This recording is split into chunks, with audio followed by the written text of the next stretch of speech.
সারা বিশ্বজুড়ে মৎস্য গবেষণায় সাড়া ফেলে দেওয়ায় রাষ্ট্রপতি দ্রৌপদী মুর্মুর হাত থেকে বিশেষ পুরস্কারে সম্মানিত হলেন পূর্ব বর্ধমান জেলার খণ্ডঘোষ ব্লকের সাঁকারি গ্রামের ডক্টর রীনা চক্রবর্তী। গত ৩রা মার্চ নয়াদিল্লিতে এক বিশেষ অনুষ্ঠানে প্রাণীবিদ্যা শাখার মৎস্য বিজ্ঞানের উপর ভিত্তি করেই এই বিশেষ পুরস্কার।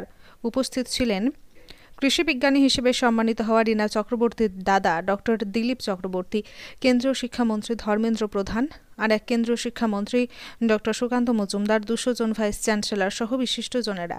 রাষ্ট্রপতি দ্রৌপদী মুর্মুর হাত থেকে সম্মানিত হওয়ার পর ডক্টর রীনা চক্রবর্তী জানান, ভগবান এবং আমার বাবা মায়ের আশীর্বাদ ছিল বলেই এই পাওনা। কাজ শুধুমাত্র আমি একা করি না, সবাই করেন। বাবা মা প্রায় বলতেন, তুই নিজের পায়ে দাঁড়া।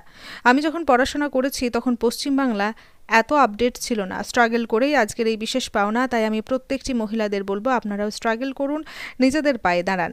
আগামীকাল জাতীয় নারী দিবস, তাই ভারতবর্ষ সহ বিশ্বের প্রতিটি নারীকে বলবো, আগামীকাল শপথ নিন যে আমরা নিজের পায়ে দাঁড়াবই।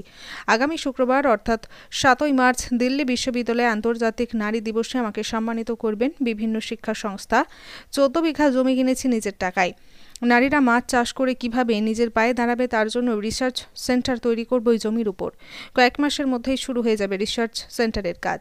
প্রফেসর রীনা চক্রবর্তীর দাদা ডক্টর দিলীপ চক্রবর্তী বলেন, মাধ্যমিক পর্যন্ত গ্রামের স্কুলেই অর্থাৎ সাঁকারি অবৈতনিক প্রাথমিক বিদ্যালয় এবং সাঁকারি উচ্চ বিদ্যালয়ে পড়াশোনা করেছে। মাধ্যমিক পরীক্ষা দিয়েছে ১৯৬৭ সালে। তারপর বর্ধমানের রাজ কলেজে শিক্ষা, তারপর বর্ধমান বিশ্ববিদ্যালয়ে, পরে কল্যাণী বিশ্ববিদ্যালয়ে প্রাণীবিদ্যা শাখার মৎস্য বিজ্ঞান নিয়ে পড়াশোনা। তারপরই দিল্লি বিশ্ববিদ্যালয়ে মৎস্য বিজ্ঞান শাখার বিভাগীয় প্রধান। আমি এবং আমার বোন দুজনেই চাষি পরিবারের ছেলে। আমার বাবা প্রশান্ত চক্রবর্তী একজন চাষি পরিবারেরই ছেলে ছিলেন। বোন এখনও অবিবাহিত। আচার্য প্রফুল্লচন্দ্রের ভাবাদেশেই এখনও পথ চলে। দিলীপ চক্রবর্তী আরও বলেন, নারী শিক্ষার অগ্রগতি হয়েই রীনা পথ চলুক।